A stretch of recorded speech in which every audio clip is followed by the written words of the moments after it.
start now. Welcome back to the second official episode of the Cheaper Hotel Podcast. I'm your host, Eric. And I'm Oscar. And with us today we have a very special guest. Some would say probably the worst member of Southern End. No, he's the best. He's from the fantastical band of the local area, Southern End. Please welcome Andrew. Hello. Thanks for having me. Oh, not bad, eh? I'm sure I'm a bad supplement for Aiden. No, they haven't heard him properly. We need, yeah. I mean, he's really like messing things up for us right now, but like... You can't talk about that on air, mate. Yes, we can. No, you can't. He's the main member. You can't do anything. Isn't this what the podcast is about? We're 2 episodes deep. You discuss your grievances. You talk about how like you know more than everyone else. Like, you know, the old adage goes like, "What's a group of white men?" A podcast. We're just here to start beef on the internet and just people to get angry at us. That's it. We're going to say something mean. We're going to probably say something mean and then we're going to have a controversy. So this is just the physical embodiment of entitlement. Yes. Yeah. Fair enough. Yeah, makes sense. Because we're sort of middle-class white people. Yeah, relatively secure financially. Never been homeless. We think we know everything. Yeah, even though... I don't think I know. I know I don't know everything. I just know what I know. Well, see, there's your problem. I mean, that's the thing. If we're going to talk about entitlement, then where's Aiden?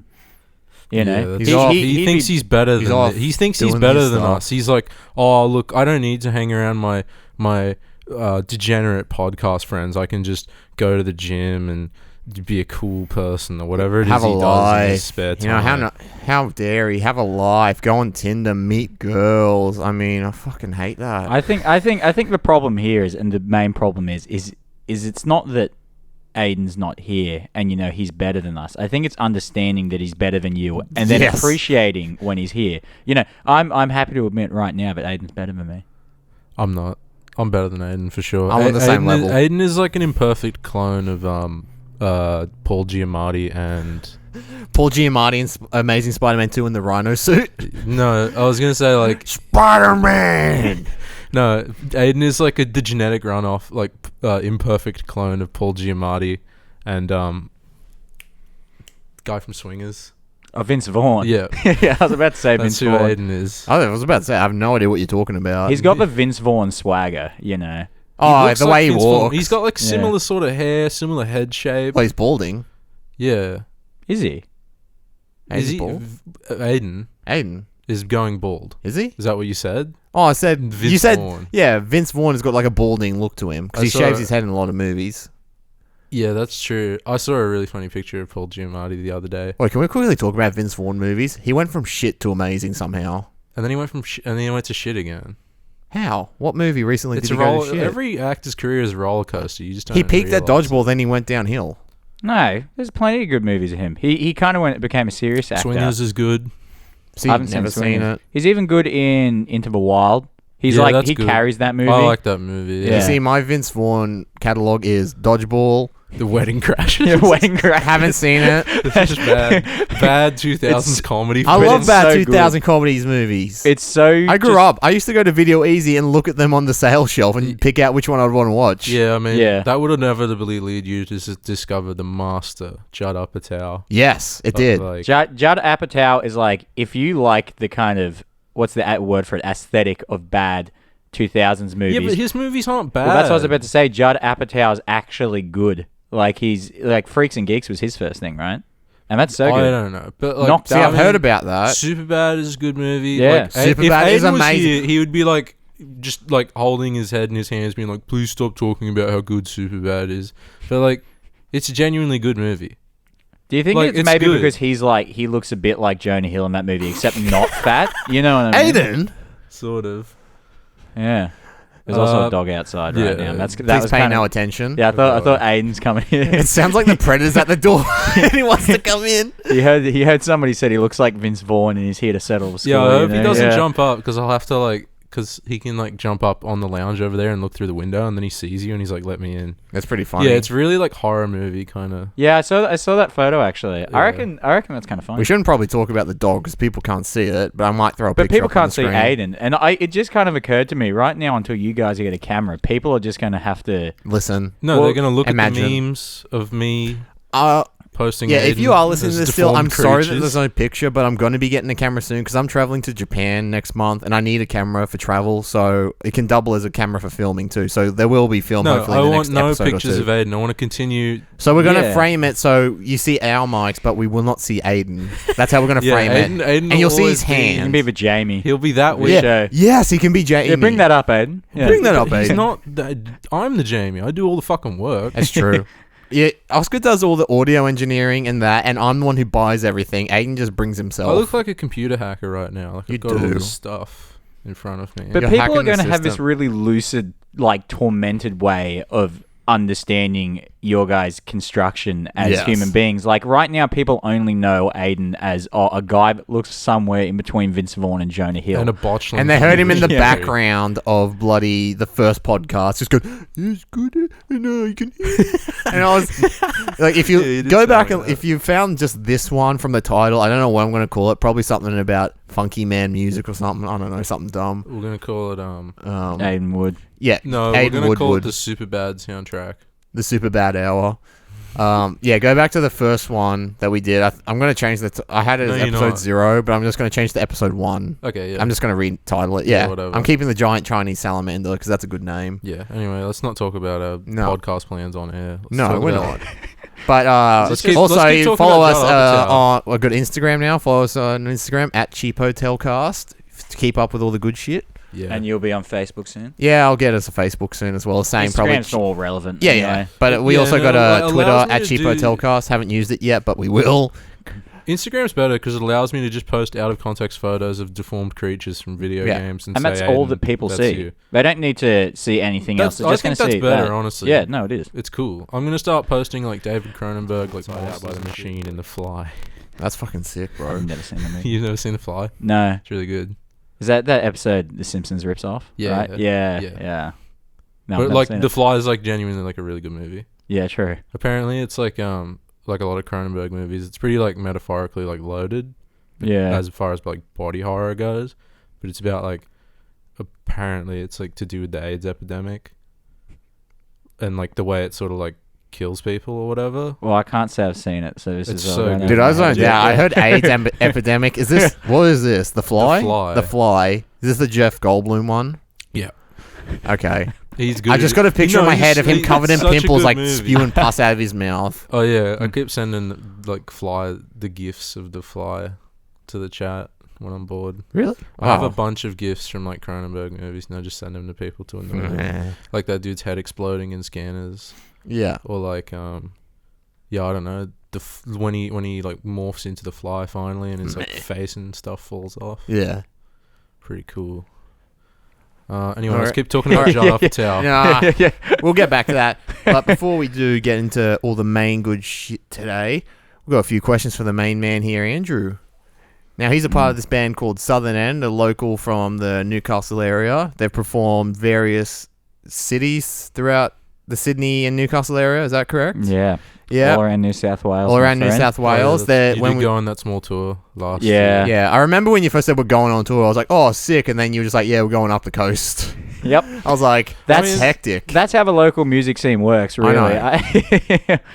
There's a Yeah. band called Port Royal. Yeah. We can tag them in this and get Yeah, some tag 'em. cred now, right? Yeah, I'm yeah. gonna say why this not? right now. We're not tagging Port Royal. I'm Yeah. tagging them. I'm not tagging them. Yeah, no, well, you can get into the beef about Port Royal in a minute, but Port Royal are some of the hardest working people I know, and literally, man, they just tour, and all the time, and they just go up and down the east coast of Australia. That's their thing. Yeah, look, it's not hard to just like do speed and drive a car. Like anyone can do that. But like, okay, I'm with John Man all the way. John, man. I'm not. We're not supporting Port Royal on this. You've got podcast. beef against Port Royal, don't you? Yeah. They They disrespected my man. I've never heard their music, It's like but what are the, like? What's their it's genre? Rolling Stones. Rolling Stones. Sort it's of? like kind of Rolling Stones meets pop. Okay. It's that. It's Oh, so you mean the Rolling Stones?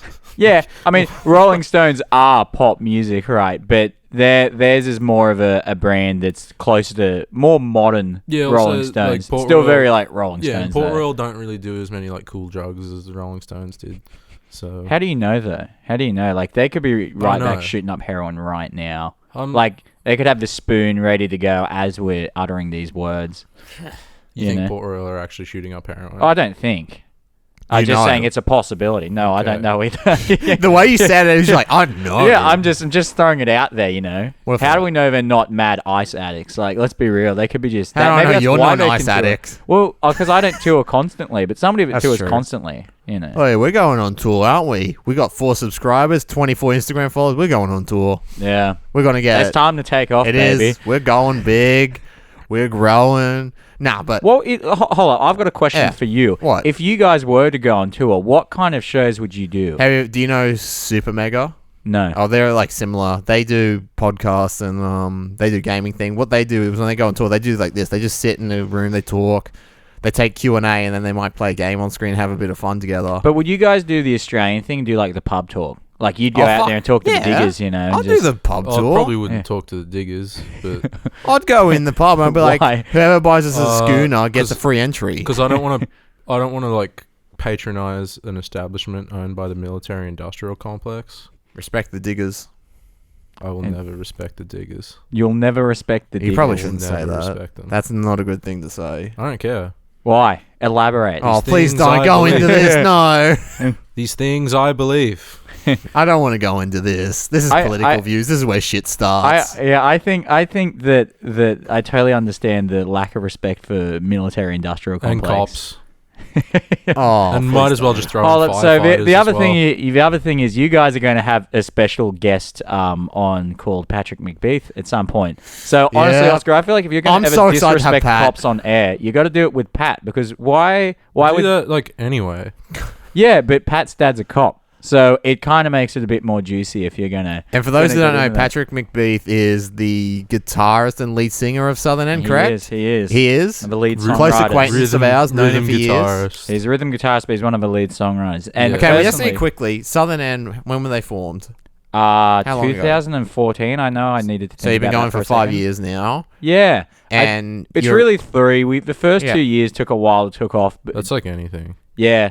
And even more in a sense, because when you're playing live music, it's really, really a jarring thing to do when you start off. My first gig with Southern End was at the race course in Fletcher. And yeah, I say Fletcher, and you both just grin instantly because we all know that Fletcher is just a wasteland. Yeah, there's really nothing going on. No, there's not. There's a big highway in the Bunnings, and then the race course and most hotel. of Australia. It's got a Bunnings? Yeah. So there's free food. Yeah. We're describing most of Australia, though. Like, most of it, there's just nothing happening. That's true.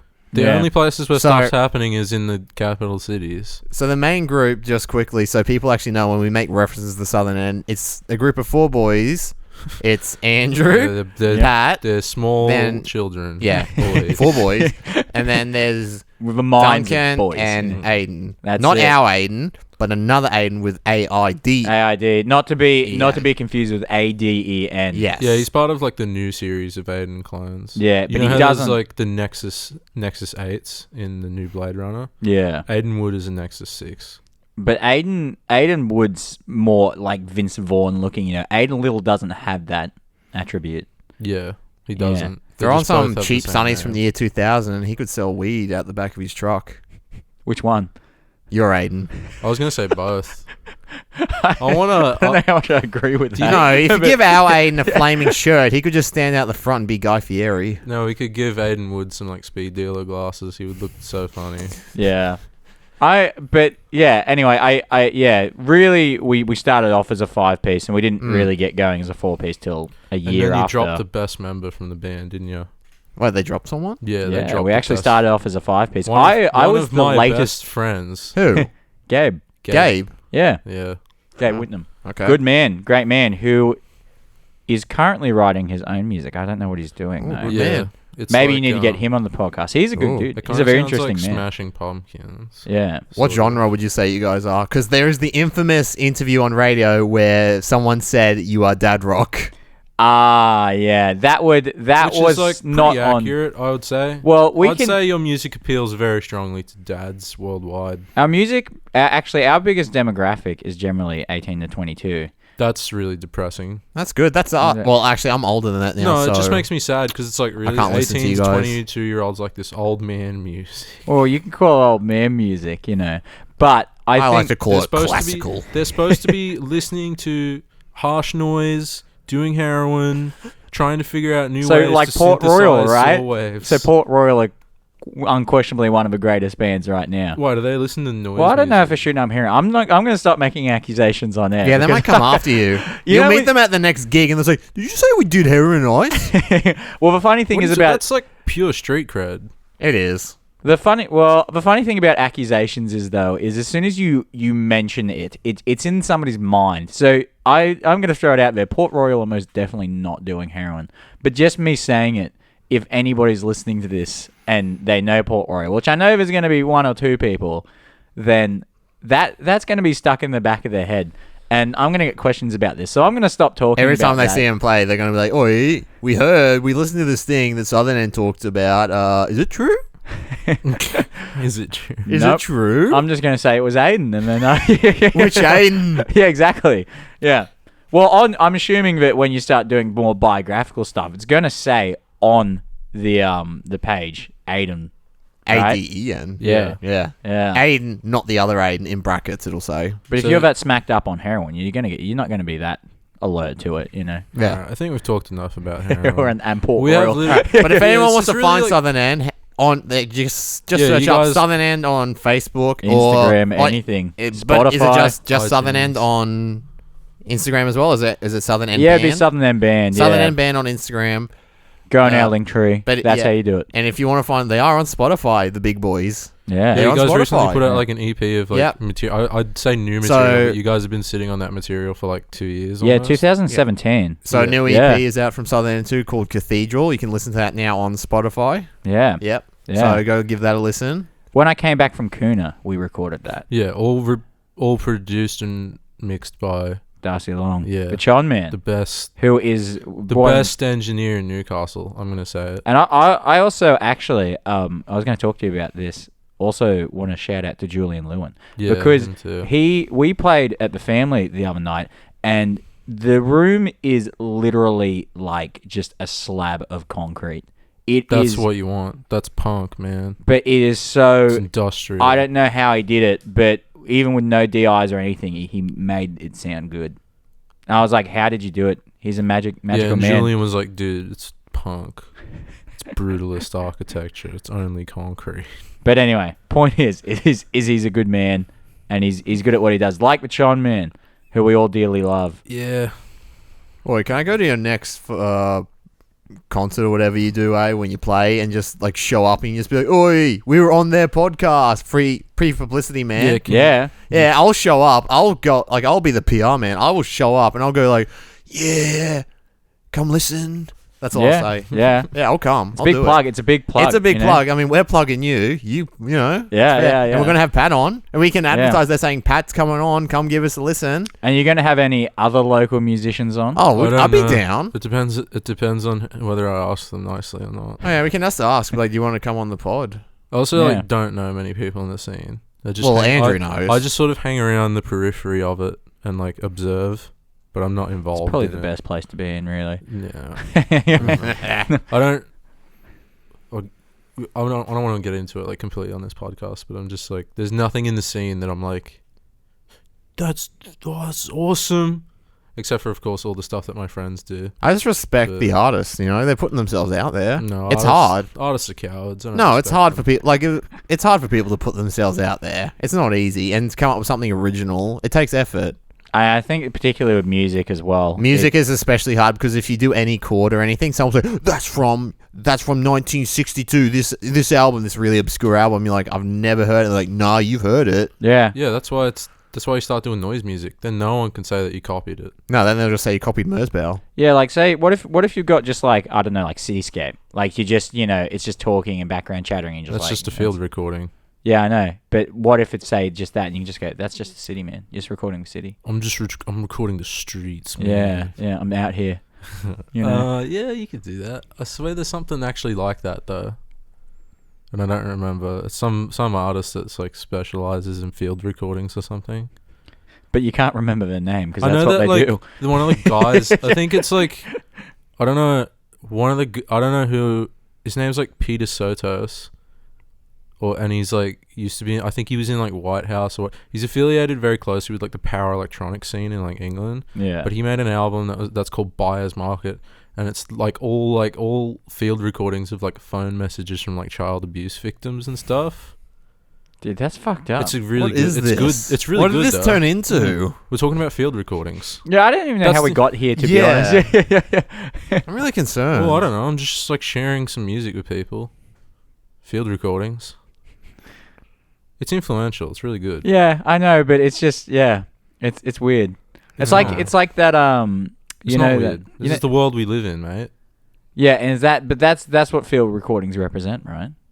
The world we live in. Yeah, I everything suppose. around us. You know, Yeah. you go in there with a room mic into an airport. It's gonna sound like an airport. Yeah, music for airports. Brian Eno. It doesn't even sound like an airport though. It just sounds I like know. pianos. Yeah, it just sounds like Brian Eno. What a rip off. Yeah, yeah. Jeez. No, I think he got that actually commissioned to like play in like some airport. Yeah. So that you- Is that the goal for it? Just to get that background ambience? No, but that's like what it. I don't know if that's what he like. Obviously, it's like called music for airports. Yeah. But like it got put in some airport like as a permanent installation or something. Yeah. It's funny because at the same time, on the flip side, he was producing at that time like the biggest albums. You know, like Talking even Heads. and Bowie, Well, that's Heroes later on, came but out yeah. around then. You know, Yeah, which is a Heroes. huge song. All the like the Berlin trilogy albums. Yeah. And like Talking Heads. Did you work with someone else? Well, he kind of split Pretty from much Talking everyone. Heads and then just started working with David Dave Byrne Byrne, at that yeah. point. Yeah, and when David Byrne's like getting into that, you know, kind of South American music, oh man, it's crazy. Yeah, and David Byrne's like, I'm gonna write a song about a big suit and some buildings. Yeah, that's my song. He's a good man. I love that man. He's like so completely schizophrenic. He's such a cool dude. All of his lyrics. I love him. I rate him. Yeah, I'm really zoned out right now because I don't know anything what you're Talking talking Heads, about. yeah. I'm just sitting here. I'm half asleep. I worked all day, and you're talking about this. I'm out of the loop. Yeah, I don't know Never how heard we got Talking here. Heads? Yeah. No, I'm not a big music scene man. But you don't know Talking Heads. I listened to Linkin Park, and that's it. Yeah, that's pretty good. All right, I'll take that. Yeah. Speaking of Darcy Long, he loves this. Yeah, he Linkin loves Park. new metal, Yeah. which is like Rest in peace, I Chester. honestly think that's pretty Mm. brave. Liking new metal. Depends what you like. I don't think the word brave is the one to use. I think I think like it's you like brave. what you like, right? And a lot of those kids that were born in the mid '90s, you know, I'm gonna throw it out there. My first CD, me and my brothers ever got, we had a tiny CD player. My Chemical Romance. No, What was it? it was Linkin Park. Yeah. I remember hearing Yes. Numb and In the End all the time. But funnily enough, dude, bangers. yeah, no, they're good So- songs, they're good tunes. Oh, they're good. I actually like Their didn't- early stuff's I didn't great. grow up listening to that stuff, and I heard it like recently, and I was like, even I was like impressed. I was like, this is so well produced. When YouTube Like- first started out, one of the first things I used to do was I used to watch Pokemon AMVs with Linkin Yes. Park with In the End, and it was the Pokemon. That's I think so it's the good. 4th movie with Celebi, and Oh, it has I remember that. In the Oh, End, it has those Celebi things. flying around. I had a so similar good. experience, except it was because me and Aiden Wood were really into RuneScape. So it was Yes. RuneScape RuneScape, music yeah. videos. Do you remember when Which one? I made one about? I think it was the I first song I remember it. ever bought on iTunes. Was I- Counting the Beat. I by I remember. think Swingers. so, maybe. Yeah. Was this back on the old channel? Yeah, it was. Yeah, back I in remember. what year? Year 6, year 7. No, I wasn't that, mate. I Two- wasn't. I was here 2000 for year 7. Yeah, 2008. 2009. Yeah, 2009. yeah. For Eons context, ago. we all met in 2009. Yeah, so that's about 10 everyone years you will ago. ever hear on this podcast is pretty much from where we met is the era of 2009 and Unless up. we got some really big high-profile guests from other countries, other Yeah. parts of the world. That'll be a different dream scenes. come true if they come here. That'd be no. We can Well, just we can go Skype, to them. We can just Skype them in. No, we got to travel to them and collab. We have to make the pilgrimage. Make the effort, you know. Yeah. Make the Have pilgrim. you really done the podcast if you haven't? Yeah, been? You gotta we're make We're gonna be content. talking to. No, what you do is they travel here, and you make videos together and film with them, and then you travel over there and do stuff for them. We're gonna get That's the Merzbow benefactor. on. We're gonna get Slavoj Žižek. We're gonna get Who? Who's the second one? Him. Yeah, who's that? He's like a left-wing accelerationist. Okay. I think. I'm really confused. He's got a really funny voice, but he's from like Lithuania or somewhere. And then we're gonna get Hideo Kojima. We're gonna get. I love that. I want to sit down with Hideo Kojima one day and just ask him why. He would literally just be like, "Oh, I just like sat down and watched a bunch of movies and like." Because he's a big movie buff, Hideo Kojima, and he's gone each game he references movies, but now in Death Stranding he's just gone full movie mode, hired every actor he can get to be in it, and he hasn't even changed the face. He just uses their face. Yeah, he's cool. Oh yeah, I know. He's a fucking unit. I love him. Everyone he hangs out with is like, "Oh, this guy's cool." Yeah, and he makes funky music for all his games too. Oh, he picks them. Well, no, he like works with certain artists, obviously. Oh, yeah, okay. And then for Metal Gear Solid 5, you know how you could get all the traditional like American music from the 80s and all that? Yeah. Yeah, he chose a lot of those songs, I'm pretty sure. Yeah, there's some song in there, and it's like it's The Cure, but it goes Friday I'm in Love. Yeah, and that came out in 1992. I know, but that's the song I would play on my helicopter when it came in shooting people. Yeah, but it's like, all right, Hideo Kojima, I respect you very much, but like, do your fucking homework, man. The game is set in 1983. That song came out in 1992. Yeah, it's funny. Get your shit together. It's funny in movies and games alike when you see that, like you know, like, hold up, this song didn't come out till like a couple of years later, and you kind of like when the game is set. Yeah, so like, say it was. Did they do that in Black Ops at all? I feel like they must have. In Black Ops 1, I'm saying specifically. When was Black Ops 1 set? The 70s. It's like the 60s through to like the late 70s. Because it goes through the Vietnam War. It's like a long ass period of time. Yeah, I think it was fine. Actually, that's what got me into Sympathy of the Devil, that song. No, it what, was the Black Ops 1? Yeah. It was Battlefield Bad Company 2, Vietnam. No, that got me. Unfortunate son. Yeah, that didn't really get me into anything because I'd already liked Creedence and stuff like that at that point. So I was just like, yeah, this is so good. Is Creedence a big influence for you in the band? What's the biggest like group influence for the band? Yeah, that's actually a question. I know your family is music. Like your dad, he's a music teacher, right? Your dad. He plays in mentors, anything, and he's in a band and he tours. Does he like? So and your comes mum's out a of music teacher. Deep music study as well, like studied like music at university and stuff like that. Who's that dad? Yeah, your dad. No, he actually dropped out of high school. Today's his birthday, by the way. Happy birthday. Yeah. No, he dropped out of high school in year 10, but he worked his way up in a kids new wave band. Yes. So there's a really famous guy, which I do not know why any 60-year-old Australians would be listening to this, but as soon as I mention his name, they're gonna flip shit. You know, what was his? Yeah, Marty Morton. And he was really famous kids entertainer. So his son, Terry Morton, was best friends with my dad, who are still friends to this day.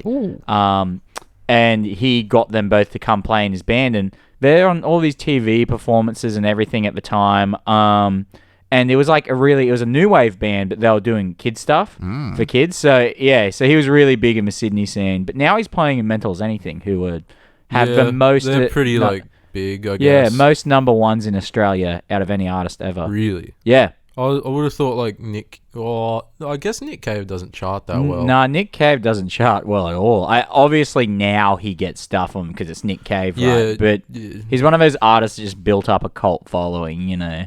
Yeah, and he's been in like a million bands. Yeah, and he's great and all, but he doesn't even associate himself with Australia. Whereas Mental as Anything didn't really have a huge international presence. I said that. It's like, yeah, Nick Cave's such a good musician. He doesn't even want to like be associated with the continent he's from. Yeah, exactly. Nah, he's good. So your dad came out of like the new wave scene. Yeah, sort of like that Police-esque kind of new wave. Did he know the people from Dead Can Dance? I don't know.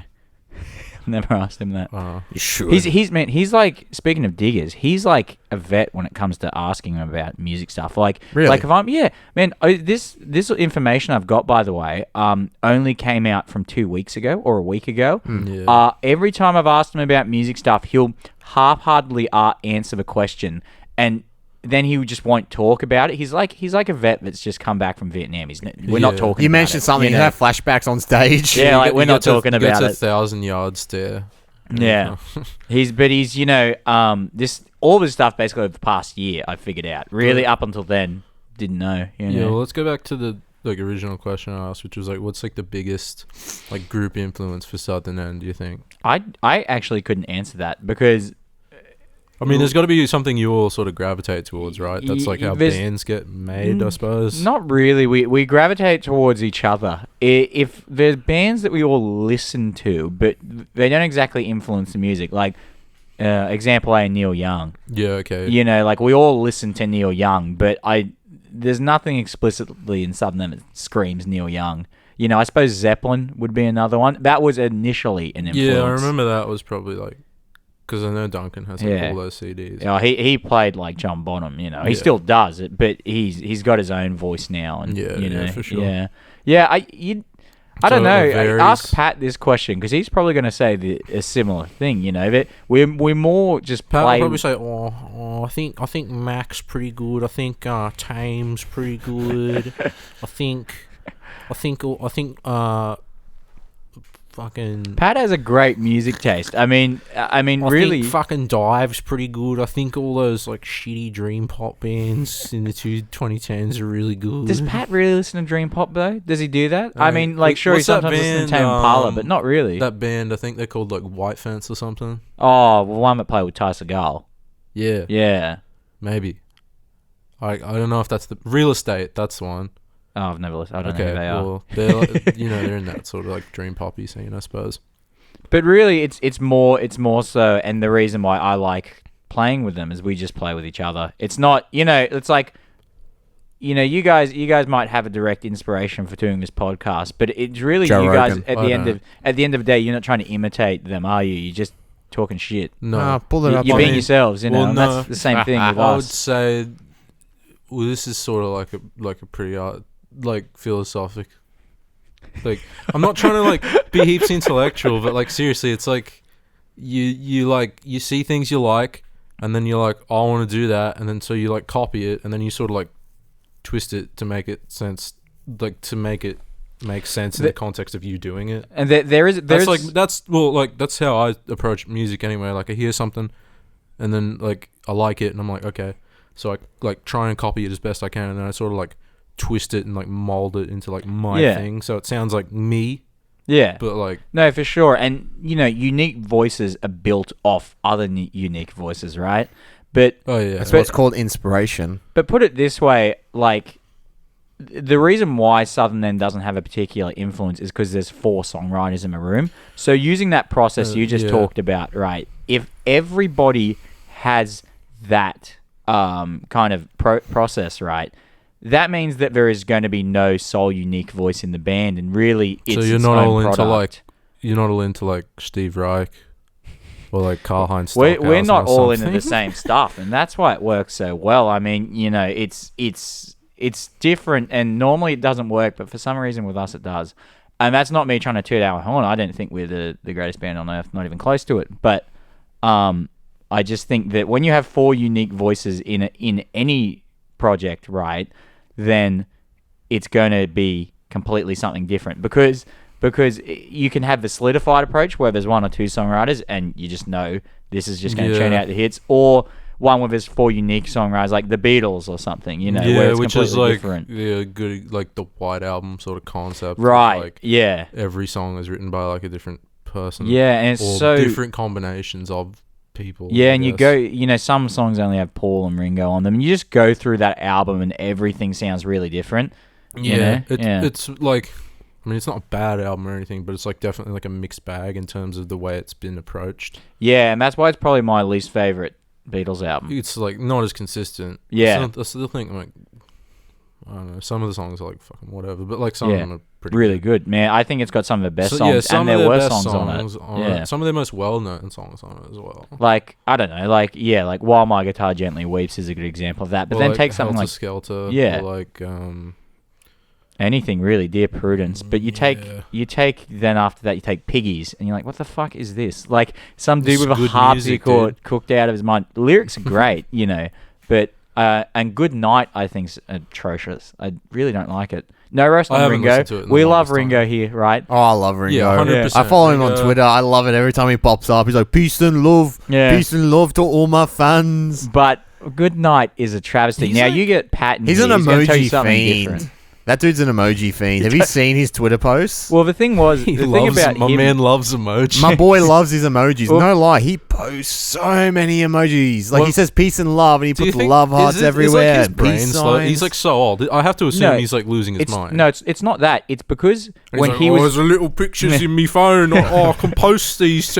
Oh fucking hell, mate. well, the thing is, he was when he was a kid. He was really, really sick all the time. Oh, yeah. So he missed most of his schooling career. So you can see that illiteracy coming out In within his Twitter emoji post. form. That's Yeah. so Oh, he awesome. he can't write a full That's sentence so very good. well. Yeah. Yeah, he's like an ancient civilization. He's using like pictographs to describe his state of mind. Yeah, and it's funny and God, you can't hate the man. No, you know. gotta even love if you him. just like the Beatles. You No, like you gotta Ringo. love them. Yeah, I'm one of Ringo. those people that just like I don't dislike him, but I just don't care Yeah, because it doesn't like Living legend. and that's music taste, right? You know, like yeah, this is like a straight taste thing. I don't. It's not that I'm like, oh fuck the, but like maybe if I'm like trying to upset people, I will say that. But like, no, it doesn't inform like what I do. right, So and I that's don't. but that's it. I think the Beatles are so massive because their music's appealing. To Yeah, and most people, especially but that's not considering everyone. like if you're like a rock musician, it's like it's ubiquitous with like right. playing rock Even if you music. don't like the Beatles, you're going to be like, yeah, this is pretty good. You know, Yeah. but that's the thing is that doesn't apply to everybody, does it? Right, and especially in the current context, where because music since the late '80s has changed so much. Yeah, 100%. you know? But how do you feel about music today? That's the thing, because it's changed so Well, much over the I'm years. gonna How do you step feel out how for a it's second, yeah? you, like, Okay, he'll be back. How do you feel about how it is today, though? Oh, can you get me some water? yes, if you want. Oh, you're a legend. Yeah, I have mixed feelings. It's probably getting a bit political here, but I Well, no, that's the point. This, Like, the what do you whole, mean this by is the main music topic we're today? diving into now. So the main topic for today is going to be sort of like music and like, yes, pop culture and scenes. But like, I guess we'll Yeah. start off with this, like how it is today. well that's a very broad question. Like, Yeah. you know, Well, like, no, because like you have your years, and that's like defined by certain The bands. decades and- Like the 60s, yeah. obviously Beatles. 70s would be what? Rolling Stones. Like would be the definite like 70s. well, you can look at it that way, but really, music since the ninth, since Elvis has been just you cannot categorize it. It's No, it's it's so it's so yeah, there was the dominant bands, Yeah. the Beatles, the Rolling Stones, Zeppelin, Michael Jackson, Madonna, and in this decade we're going to look back and say Ed Sheeran.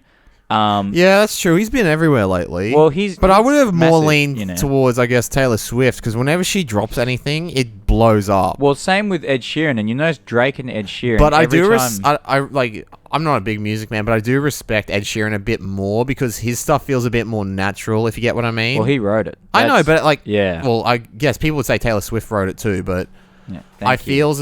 feel as though Ed Sheeran's music isn't as heavily edited as hers is. Like, you know, with stuff to the I Well, don't know, instruments and all that. I think if you're going to ask how do you perceive music, I guess today, just the scene. top the 40 scene would you say?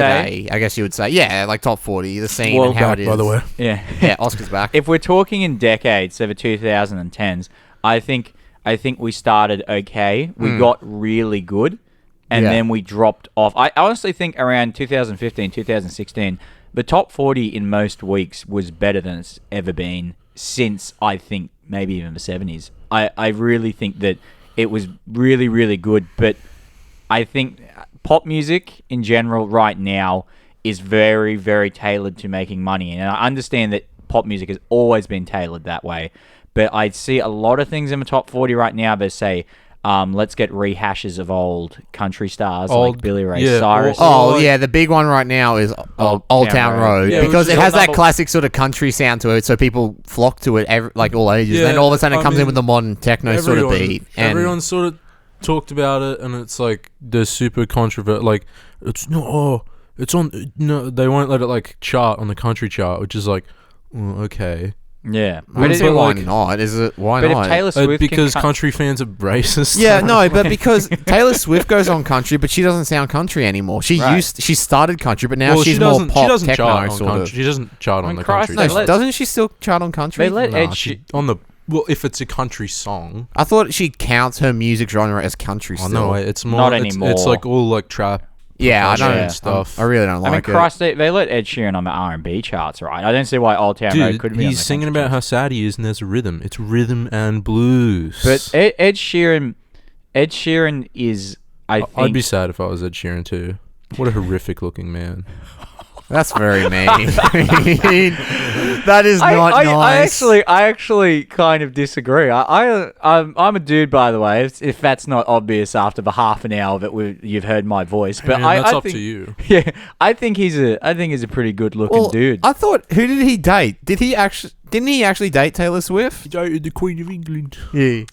He actually dated Taylor Swift. I don't think know. so. I don't know. He I'm dated really- some really attractive women. If that man can date that, he's obviously not a bad looking bloke. I'm really bad with pop culture. Like any decade, I can tell you about musical tropes and anything like that. But as soon as you ask me, like, who was X person dating, I'm like, I have no idea. Yeah, see, no, I'm not like, that big it's on that. not like.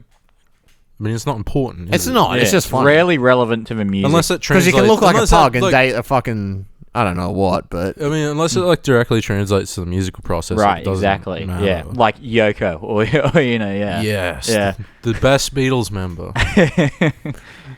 How good's that album? The Plastic Ono band. Well, that first performance that they did as that band had Eric Clapton on it, and they're just shredding. Like, they're doing good. So, but I've never listened to the Plastic Ono band, if I'm going to be completely honest. I have. It's like pretty. I think it's pretty close to noise music, honestly. Yeah. There's no like distortion noise, but it's like Screaming. there's a lot like I don't know. Some of it's like completely unlistenable to me, Yeah. which is a lot coming from a guy who like He likes harsh sound. yeah, I like listening to like harsh noise. The or, music like, you listen to sounds like someone's just gone down to their kitchen and banged all the plates together and just like edited Yeah, it. we talked about this on the first podcast. Or falling Yeah, down the first stairs with a episode. guitar in there. Yeah. Dude, it's cool. Yeah, it's cool. It's It's like new, they played right? an episode of The Simpsons and they just slowed it down. Yeah, I'm into like yeah, I guess you call. I don't know. I guess you call it like Japanoise, You just call it sound. but it's like it's all noise music from Japan because they have like a rich history of like noise Yeah. music.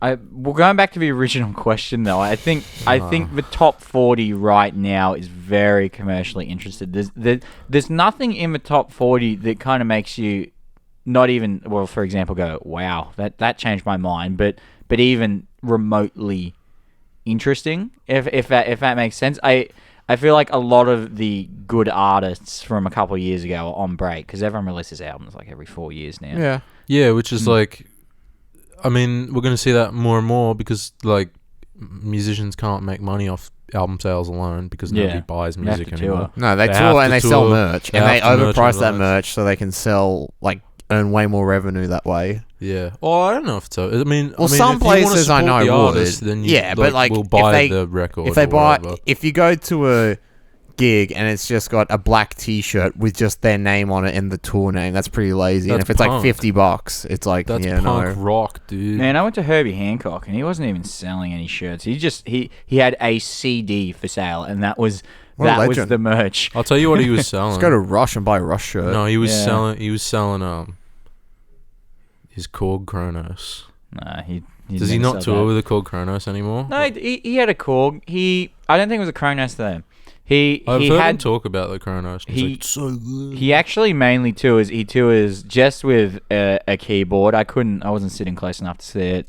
A grand piano and a keytar. Yeah, okay. So man, when That's sick. he's 80 and he just gets up with that keytar and just shreds. Like he's ridiculous. Keytar- I was need gonna to come bring this back. up because I knew we'd get here at some point. So but, like, iconic. How does it sit with you the fact that like Herbie Hancock was like incredibly successful, for like most of his career, right? Like not incredibly successful, but like pretty successful artist, Well, he's probably pretty influential. And then at some point decided, you know what? I'm pretty successful. I'm pretty influential. I'm gonna start smoking crack. How does that sit with you as a Herbie Hancock? Well, the way fan? he explains it, it sits with me quite well. It's like anything, right? He tried it out of curiosity, And man, it Yeah, just who gets wouldn't? I mean, if someone hands you like a pipe and you like Right. have a little suck on this, you're like, all right, man, I'll see what's going on. Yeah, you know, It's like a random pipe it was for a in, man. Well, it was in at the day. You know, everyone's doing crack in the 80s, man. Like, But even like famous, like rich people. well, most rich people weren't doing crack because they could afford oh yeah, cocaine. you reckon? They could afford cocaine. They didn't need to do crack. You know, that you didn't hear about many rock stars getting hooked on crack. You heard about them getting hooked on cocaine and heroin. On was heroin the other one. Yeah, was the big one. yeah. The But cool our one. Southern End's going to break up. You're all going to get addicted to crack. Oh yeah, well, we Have a already fight. are, man. Yeah, we're all You're nice. all on crack and Yeah. ice. Yeah. So With you heard it Port here Royal. first. Exclusive. The whole band, Southern End. Yeah, you is on heard crack. it here first. What was the other topic we had today? Like music in media. Yeah, music and media. How do you feel? Like, obviously, it's evolved over the years. I think it's gotten better. Oh, Music and certain this media. was like what the chart stuff was about or whatever. Yeah, the chart, but like going on from that, it's evolved obviously into other media, and I feel like that media has become so big. Well, music and Yeah. like film are like inseparable. Yeah, but then again, you have like your Hans Zimmers and that, you know. But Yeah. straight off the bat, one soundtrack which actually received praise. I don't know if you're going to agree with this because we all saw this together. The Godzilla soundtrack for Godzilla King of the Monsters received critical praise. I don't. Upon I mean, release. it's probably good, but like It's good. Like, the Godzilla theme itself is a remix of... Well, not a remix. It's like a redo of the original 1950s. Like, dun, dun, dun.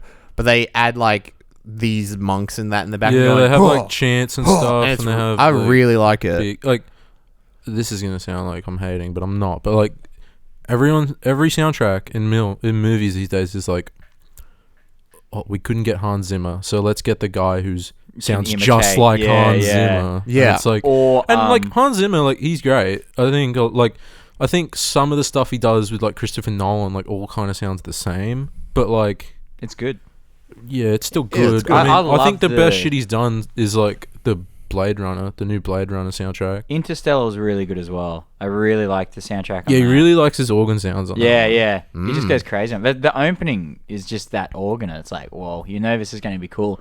It's a slight throwback. Well, to like that yeah, it's sort of Arthur- like this like liturgical kind of like like semi-religious like music. Yeah, but Like it's using an organ, I have to assume that there's some kind of like philosophy to why he's doing that, and he's like, because the film is Yeah. like pretty like transcendental or whatever. yeah, it's pretty but it's also a bit of a throwback to Arthur. What's his name? He did the 2001 soundtrack. No, it's multiple composers. Yeah. But like, yeah, I know what you mean. Yeah, well, it's a bit of a throwback to that. Yeah, Like, it's got obviously. that, yeah, because obviously that movie. Yeah, that movie yeah. has like the best soundtrack. Yeah, it's great. It's so like, and I'm not even like the biggest like classical head. Yeah. Eric will know what I'm talking about. Mm. But I was talking about how I started listening to more classical music, and people were like, "Oh yeah, who?" And I was like, "Oh, like Steve Reich." And like Philip Glass, which But- is like, it is classical music, but when people like don't really associate that with classical music, but it is Yeah. classical because it's like it's in the canon of like Western classical. Yeah. It's just minimal music. It's like minimalism. Yeah. Yeah. Yeah, I suppose when you say you listen to classical, most people assume that you're going to at least Yeah, but like I don't give a fuck about like Bach or Beethoven. It's like, great. but it's like, oh cool, I'm gonna listen to music from like 300 years ago or whatever. Yeah, but it can still be hectic. You know what I mean? Like, Yeah, I know, but like for what I do, like definitely like Steve Reich, Philip Glass, like influences me more than like Beethoven or whatever.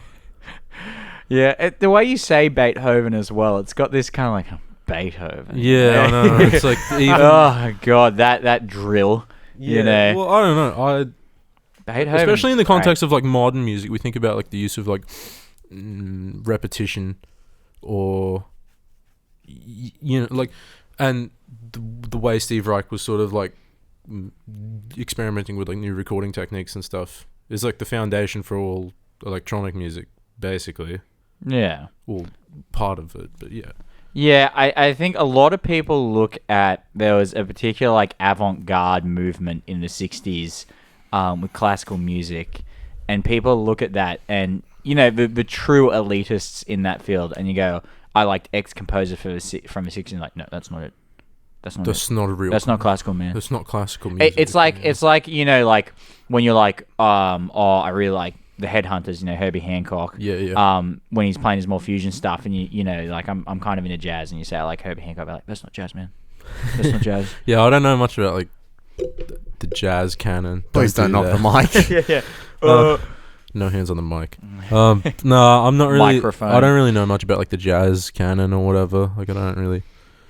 Yeah. I mean, I know of it, but I don't really like listen to it. Even though a lot of the music, like Mersbow is super like jazz influence.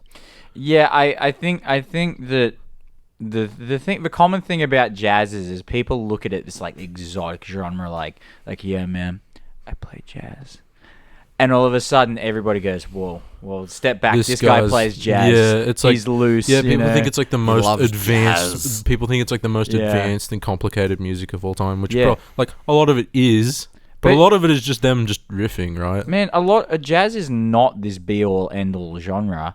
Okay, take So What for example. It has 2 chords in it. 2 chords. Yeah. The melody is all basically diatonic, which means that it follows. It's in D Dorian. It follows that scale. Yeah. I could teach a monkey to play So What. Now, to play it really well, don't get me wrong, you have to be like world class. Well, right? it's less about like the notes and stuff, and it's more about like the way like you play it qualitatively. Well, at the end of the day, stuff. it's about the music. It like if somebody's just sitting in the corner going classical, rock, anything doesn't matter, man. If you got some like trap dude and he's just going on the mic, and it's meant to be this like crazy like mind altering experiment, you know, you're still gonna like, yeah, this sounds like shit, man. And that's the same thing with. I feel like people view jazz as, this is like intelligent drill, or it's intelligent, you don't understand it. It's just another genre. It's like classical. Like classical, it functions differently to pop music, but it's still just another genre. Yeah, and also the word classical. It implies this like platform. It's like, you can't even get close to it. It's classic. Like you can't even comprehend it. It's so part of like but it's like, no one outside of like, until very recently, and no one outside of like the like rich upper class understood anything about classical music. And I mean, it's just when there's each genre differs itself. So most people nowadays will center themselves around what they're used to, and that's generally just pop music, right? So because it obviously popular music, everyone listens to it, right? Well, it's the main thing they play on radio. It's the one that brings the money. That's it, right? And it's like, it's in their algorithm. Yeah. Like, so anything foreign is going to seem weird. So, for example, when a bunch of kids got together in the late 70s and started using a bunch of form of different genres to say a lot of stuff really fast over a rhythm, that became hip-hop, right? But people viewed it as just like, whoa, what's this? Like, I don't want to hear it. This is, this is drill. This is like, and it's so strange that... Yeah, and it's like, even if you look at it like intellectually, that comes from like a canon of like blues and like funk, Black American music. Yeah, but still American in the canon of like jazz. Yeah, and like rhythm and blues and stuff like that. And most Western white music comes from like black tropes. Like that's like it's blues like, music. Jazz, right? It's what was that? Some great post by like the Hard Times or something, and it was like Jimmy Page sings song about his hard life growing up as a black youth in Memphis. Yeah, and I mean, obviously everyone, the Beatles is probably the best example of that.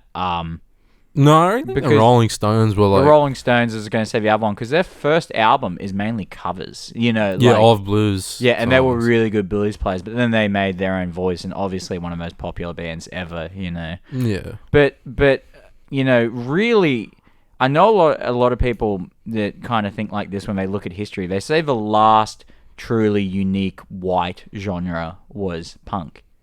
And I kind of, I feel like say grunge, for example, was one of them. Yeah, but even that comes from like ska music. It's more punk. Wait, ska music is...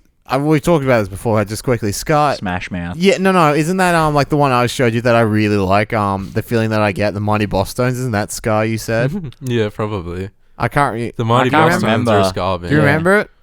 I can't remember. It's the song that was in the Digimon movie, and I fell in love with it as a kid. Yeah. In the English version, the atrocious edit they did of the Digimon movie where they put two movies together, and then at the end there's a nuclear missile, and as it says, "So heavy I collapse," that missile falls over while it's raining. Dude, it's fucking epic, my man. Well, that Ska, that was really big when we were born. Like mid to late 90s. That's why I love it, I think. Well, it has that weird. kind of... I remember... It has a mix of sort of like a jazzy feel with... I don't know how else to describe it. It's not really jazz. It's just brass and jazz. Yeah, sorry, that's it. Because I like the... Calypso. I like the Mighty Boss Zone just because it had that... What is it? The trumpets and that in it? Yeah. I really liked it for some reason. Currently, ska is one of my genres that I don't ever listen to. Yeah, full stop. No. But I remember when when we used to hang out. I don't know if you remember. We sometimes listened to a band called Real Big Fish because I remember Stuart, showing us in year 8. Yeah, that was such a trash band. Yeah, I listened to them a year or two ago, and I was you were just like, "This is awful." you know when you listen to something, you get nostalgia, and it's normally like really good because you're like, "Oh yeah, it's nostalgic." Yeah. Yeah, I understand what you mean, but like I'm like averse. Well, this not so much. It was. Yeah. I've tried to get nostalgia for Star Wars Episode 1, then you go back, then you realize the only good part is the pod. I the love pod race. Star Wars Episode 1, and I actually disliked the pod race. That's the one everyone loves. Everyone loves that part. I don't, and the other thing I don't like is the Misa Jar Jar. Yeah, because that's literally just like a soundtracks, right? Get this just quickly, because we were talking about movie soundtracks. The Star Wars soundtrack, John right? Williams. Yes, but do you feel like they've just... Well, obviously they would. They just sort of got the same at the end. Like the Star Wars Episode 7 and 8 pretty much sound no different. Well, yeah. Yeah. They all sound the same. I know, but at least in each movie there's some things that you can pick out specifically from that movie. Star Wars Episode 4 had... Well, I guess the first Star Wars, not Episode 4, it had the main theme, Yeah. That's the big one. Episode 5 had... Darth Vader's theme, the Imperial March. Yeah, Imperial March. Yeah. What did number 6 have? Return of the Jedi. I'm trying to remember like the main Probably one. some music when he was fighting like Jabba the Hutt or whatever. It did have the Jabba's Palace theme. Jabba's Palace, yeah. That's it. Episode 1 had... Episode the Ewok fight. Episode 1 is actually, I think, one of the best soundtracks in any movie ever. So you talk about... the fight with Darth Maul and Obi-Wan. Right. The theme. What is it? Is it Something Fates? Fight of the Fates or something? Duel of the Fates. Duel of the Fates. Yes. But also, there are other ones that I would like to mention, but I can't because I can't remember the name. But a lot of the associated... There's also the droid theme in that one. Oh, yes. But the big ones, and only the hardcore fans would know what I'm talking about. I think it comes in the Gungan versus droid fight, and is not appropriate really for then. And it might actually even go over your head. But if you ever hear it in a Star Wars game, you get hyped up. You're like... Fuck, I'm ready, to go. And I used to listen to it all the time. I might know it. I think I've got it in my head. But the best one for me, Episode 3, bloody... well, Duel of Fate. But Episode 3, when Anakin and Obi-Wan start going off. That theme is incredible. Yeah. For a movie soundtrack, fire. It's amazing. Yeah, I'm not even, like, super into Star Wars, and I think that's really good. That's really damn good. Oh, yeah, you were talking about how, like, you think... This like the recent like trilogy or whatever is like it's the music in that isn't as memorable. I feel because I think I know exactly what it is. What they've done is they've taken like themes from like the older films, and like they've sort of rehashed. They've redone them in like sort of like we're gonna make like a minimal version, or we're gonna make a version where we take out Star Wars though. Yeah. No, but like I'm thinking of something similar. And it's like all the music in like Elder Scrolls 5. Yeah. It's just all like music from Morrowind, but with the different instrumentation. It's the same composition, but that's great. Yeah. Well, I couldn't really comment on that because I haven't seen it, but I totally agree because I feel like you haven't seen the new Star Wars? Or no, he's seen. But we saw both of them. We've seen all of them together. We've seen all of them. I couldn't comment on the Elder Scrolls, but the Star Wars one. I played number 5, but I never played Morrowind or Oblivion. But the new Star Wars, I think with the what would you call the prequels? sequel. The prequels. Oh, you're talking about the ones that George Lucas did. Yeah. Prequels. Yeah. Yeah. So because it goes original prequel sequel. The prequels you can tell is a Star Wars movie because it's got all those rehashes, but it's truly unique. Because George Lucas had a big hand. He was like, I want it like this. Yeah, it was really unique. Whereas in the new ones, it's a Star Wars rehash, and there's some uniqueness. I thought in Episode 7 there was, but really there's not much. No. It's good. There's nothing that sticks out as Episode 7, though. Yeah. There's nothing that says this is its own unique movie. Episode 7 had one thing on it that kind of had it, but I don't get that. It's probably the Resistance theme that it's like similar sort of to the main other themes. Also, all the new movies, I'm going to say this now, all those new movies are fucking boring. Like, they're so boring. Yeah, well, they tried to redo it. Episode 8, they tried to do it, sort of. But, like, Episode 8 was just an extended scene. It was. It was one scene that they drew out over the course of an entire movie. Yeah. Well, that's fair. And, like, goes back to my argument that I had on the first episode where it's like, every movie is 2.5 hours long now. It has to be. Every single movie. It's like, why can't I just get a quick 90 minutes, please? Like, yeah, that makes more money normally too, because they can show more sessions. Yeah, and it makes more money. And it just makes, like, there's so many movies now where you're like, why did that need to be in the movie? Yeah, it's kind of funny that we're living in that age now, because most people now can't concentrate for more than 5 minutes. No, because we all have social media, we have our phones, they buzz, we just go, we need to check something. And that's like a whole nother, you could do a whole podcast on that, man. But it's kind of funny that we're in that age and people aren't reading books, people aren't doing all this, but they're sitting down and watching 2.5 hour long movies. Yeah, like, I don't know. People because it's moving pictures and it keeps you entertained. Oh, no, it's not even. It's people just like the most boring shit now. I don't know what. It could last like 3 hours. People would be into it. Well, the current state as of June 2019, the current state of movies, I actually, going back to that top 40 thing, I attribute that to music as well. It's just placid. It's boring. There's nothing really unique. Sure, there's good stuff. Like, there's stuff that you're like, yeah, this is cool. But it's nothing that's, like, going to make you, like, Apocalypse Now or something where you're just like, whoa. Like, see, this is why... He's just recutting that, by the way. It's dumb. This is why I go to anime. Yeah, he's doing another cut where it's, like, shorter than the redo. But yeah.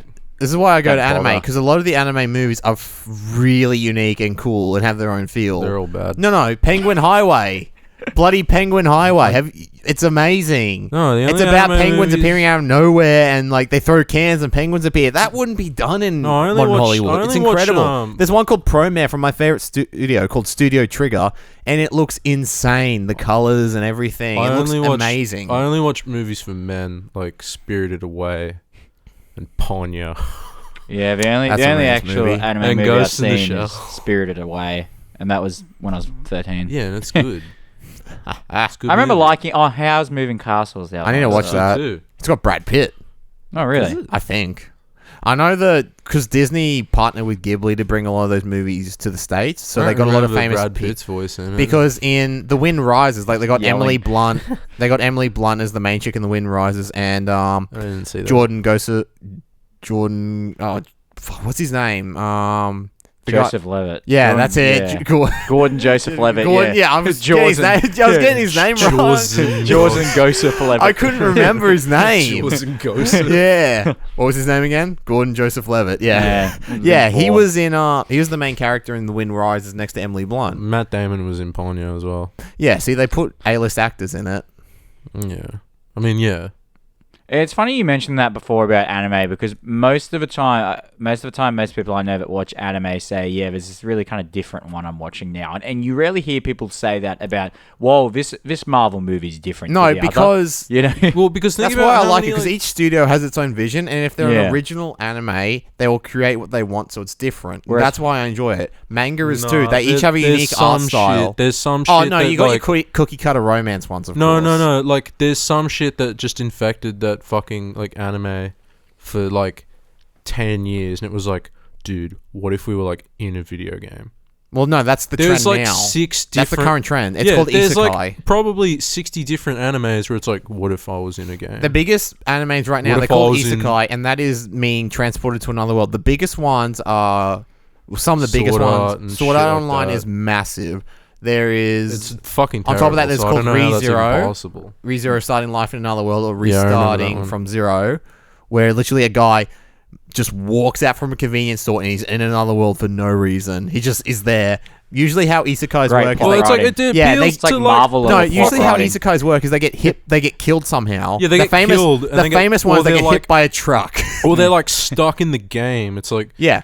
It's like... There's a popular one called Overlord where the guy, he's in an MMO VR game and the server's about to go offline and he's sitting there. The servers go offline, but he's still in the game. Yeah, but I was just like, that's an example of like one of the most fucking annoying trends. Being stuck in a game. Of just like anime. It's like, dude, what if I was in a game? Or like, what? But that's why people enjoy it. Yeah, but it's like, okay, that's relatable because there are people who will literally fucking like die for playing fucking video games. They will die to be that person to be stuck in a video game. But like, still, it's like, does that make for an interesting show? Like 100 times over? It depends on the twist. Yeah, I feel like Konosuba's good because he gets hit by a truck and then he gets stuck with a bunch of useless people. It's a comedy. It's good. Any show that is based on a single agenda is rarely good. You know what I mean? Like, this is a concept and that's it. And then it gets 4 episodes and you're like, yeah, I'm bored. Yeah, except for like Seinfeld. Yeah, but Seinfeld has multiple agendas within the agenda. Yeah, but like the whole thing is like the show is about nothing. But you could just say like, well, if it's about nothing, then it's about everything. Yeah, right, exactly, and that's why, because it feeds itself, right? Yeah, exactly, but most concepts, like this episode is about a suitcase, or you know, like, this TV show is about a suitcase, and that suitcase might be interesting for however long they can make it interesting for, but really, you know, it doesn't feed itself, does it? You know. Yeah. What were we talking about before we went off on that tangent? Something. Before the anime tangent. Star Wars. Oh, yeah. We're talking about the Star Wars movies. Yeah, how shit is Star Wars? Because Thanks, man. We're all focusing this podcast about like followers. sort of the music and the pop culture and all that. So we're just talking about that, and we're talking about the music, how they don't feel unique in the sequels. I was gonna say, like, what's a good video game soundtrack that Red Dead Redemption 2. I don't care what you say about the game, the music is good. Yeah, Rockstar always has really good soundtracks. Red Dead Redemption 1, when you arrive in Mexico. Yeah. That song is amazing. Yeah. But Red Dead Redemption 2, I've shown you, haven't played it all, but I've shown you the song, the Building a House song. Yeah. Now nail it. Yeah. It's such a good song. I only just got off the mountain and I haven't played. They're releasing the soundtrack soon, so I should link you it when it comes out. You can listen to it. Yeah, no, I've always liked... Dark Souls has Dark Souls is pretty... It's all operatic. the From Software games have like pretty good because it's sort of soundtracks. operatic and medieval sort of feeling. It's cool. I think there's some standouts. I think Star Wars is another one, like Star Wars Battlefront 2, just because Star Wars music it nails really it. Good. But they redid it. They didn't just take the music from the thing. They re-recorded it. I would have preferred it if they just took the music. No, but by like in the original Star Wars Battlefronts. Yeah, but it's like, because no one's going to know. No, I know, but they just wanted to have their own feel, I guess. We all know what the greatest soundtrack of all time is, though. Don't say Sonic the Hedgehog. Please don't say Sonic 06. Age of Empires 2. Oh, yes. Yeah, see, I've never played Age of Empires 2. It's so hard. It's all like MIDI strings and like MIDI like drums and shit. It's coming to trap Xbox. music before trap music. Dude, no, there are some legit, like you listen to that soundtrack and it sounds like a trap song sometimes. Yeah. A lot of music has evolved in the gaming industry so much, but I always go back to the classic 16-bit ones. I love them. I don't care. Well, I sent you that compilation by Code 9 from Hyperdub. You put together a compilation of The Ghost in the Shell.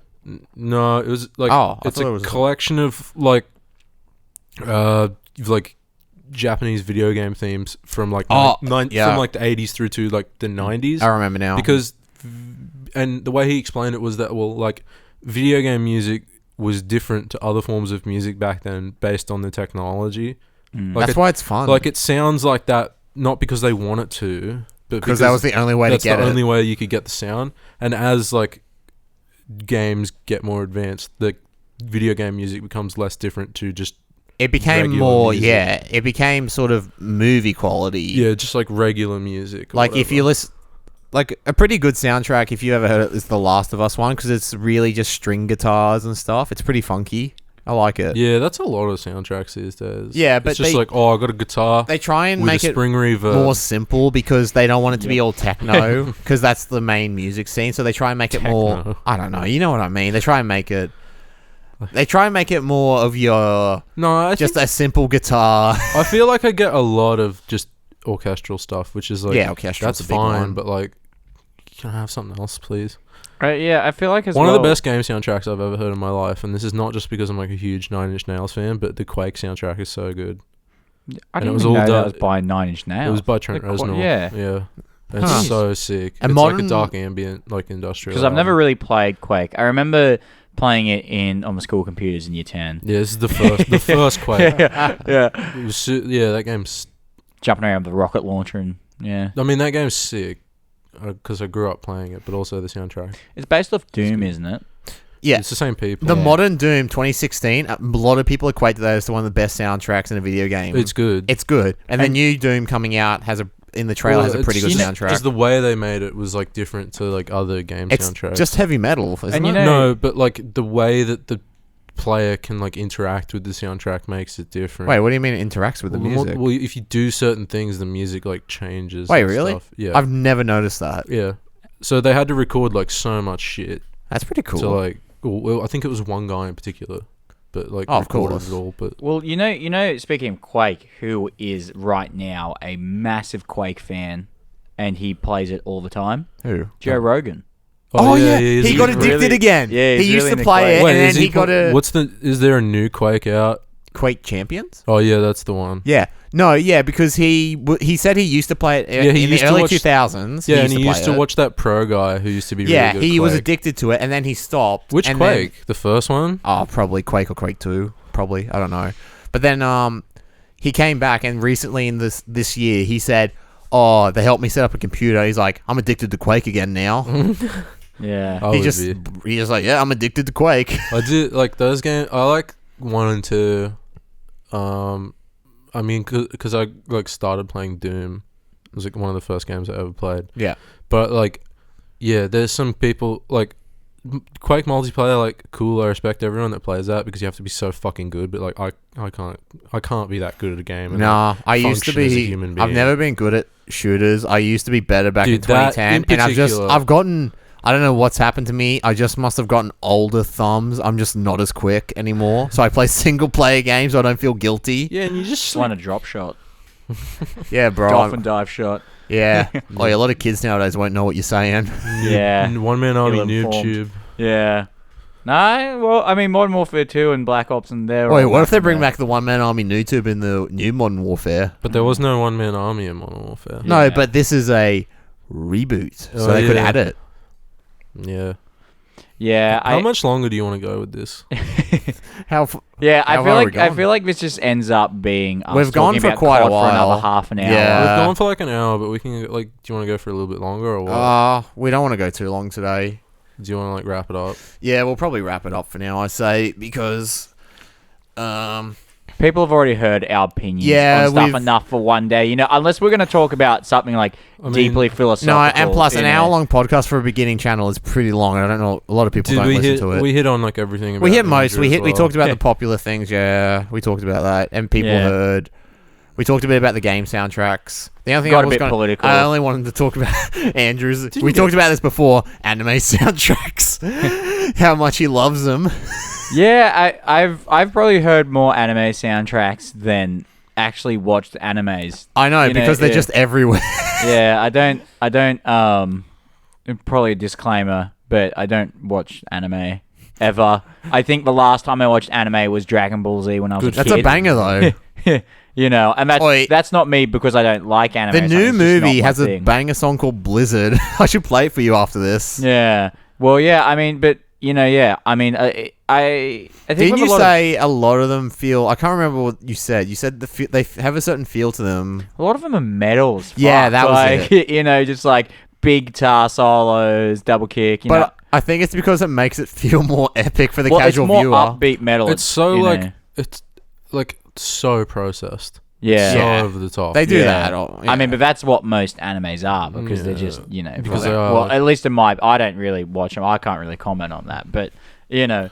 I mean, the one that interests me the most is a lot of, retro 90s Japanese game soundtracks because a lot of them the arrangements are so complex. It's unbelievable. Like... Yeah, I'm really into the Ghost in the Shell PS1... game soundtrack. Well, I'm really into Crash Bash's soundtrack. Oh, yeah. Okay, most of it's kind of weird, but anybody that actually plays Crash Bash again will know what I'm talking about. Really niche thing, but the one when you're on the polar bears, and it's in the second warp room. And you're on the polar bears, and the giant, if you've just played Bash mode, the giant walrus jumps on the iceberg.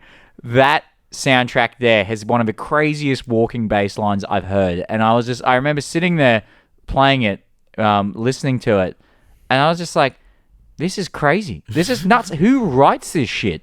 And then there's this mad keyboard solo on it, and then I've just been paying attention to the soundtrack ever since, and I love it. It's so good. And it's crazy. I don't know how people come up with that stuff. They don't in games anymore. Like you said, a lot of them are just spring reverb with a guitar on it, and the only right person... Because it's simple. Well, I think the only person who has rights to do that is Red Dead Redemption. They do it so well. Yeah, because that's what westerns, like spaghetti western sounds like. Yeah. Red Dead 2, May I Stand Unshaken. I love that. That's a good Red song. Dead 2, you had some really complex arrangements. One of the best ones is the mansion battle. I love the mansion battle. It starts off like all old western, then it breaks out. In the new game, they have a lot of like synthesizers and like weird like bell organ sounds and stuff like that in it. Yeah, well, I've again only just got off the mountain. Well, no, this was last year. On the mountain they have this like this song where it's like chimes. Yeah, there's heaps of chimes, and that's kind of cool. Yeah, I need to play the game. Hey, we can probably do a let's play episode on it one day with you. You'll probably like it. It's fun. Oh, I like it. It's good. I kind of don't want to ever play that game again. No, you just sit there. I'll play. You guys can just talk about it. Yeah, okay. I like it. I like it. It's more I just don't play Xbox, now. Yeah. If I got back on the Xbox, I'd be playing Red Dead 2 for sure. Because man, I paid like $60 for that game. Yeah, you paid $2. Oh yeah, you paid $60. $60. Do you know how much? Mountain. Do you know how much I paid for that game? How much? I $150. paid that too. Why? Because I pre-ordered. We paid the Ultimate Edition, mate. Yeah. Well, this will be all addressed in some mega episode about that. We've planning to talk about Red Dead 2 at length. Yeah, because it's like super controversial. Yeah. I mean, that's up to you guys. But personally, I thought it was a good game from the 2 hours I played. It's good, but it should have been amazing. I would agree with you. When I started playing it, I was just fucking like blown away. But like how good it looks. Get further into the game. It looks so nice. It looks amazing, mate. You get further into the game, you just want to fucking like. Well, there's small things that start annoying you, and they just building on top of each other. Like the 300th time you fall off your horse from getting hit by a tree branch. We're going into that another time. Don't. You got so much to go into. Well, leave it. Probably like wrap it up. But can I just say that any game that's not an MMO and is 80 hours long, Christ, you're pushing it. It's like trying to get people to sit down and watch a 4-hour movie like Lawrence of Arabia or something, which I haven't seen, and I'm sure it's a great movie, but it's just 4 hours, man. I haven't got that time. Yeah. So that'll probably be it for today. We want to thank everyone for listening. We want to thank our guest Andrew. And we'll what do you want to plug? The band? I will just plug the band. You're also I'll plug Cheap Hotel. I rate it. I rate it hard. I'll plug Aidan Wood, who will hopefully be back next week. Yeah, he'll be back. So Cathedral's out now. You can listen to that on Spotify. We'll chuck a link in the description. Yeah, we'll throw a link to Spotify. Facebook. You're also in another band, but like there's no music out at the moment. Yeah, well, you're gonna have. I'm in a few, but one of them you're gonna have. We're gonna have him on. We're gonna have him on. Yeah. They'll meet him. We won't say now, but we'll have him on. Yeah. So all the links to Southern End will be down in the description. Their Instagram, their Facebook. Cathedral is out now. Listen on Spotify. So thank you all again for listening. Yeah, support our friends. Yeah. If you like this, drop a subscribe. You can find us at Cheap Hotelcast. Like, comment, subscribe. You can find us at Cheap Hotelcast on Instagram and Twitter. Facebook we'll probably make eventually. If we have it, it'll be in the description. So thank you, and we'll see you next time. Till next time.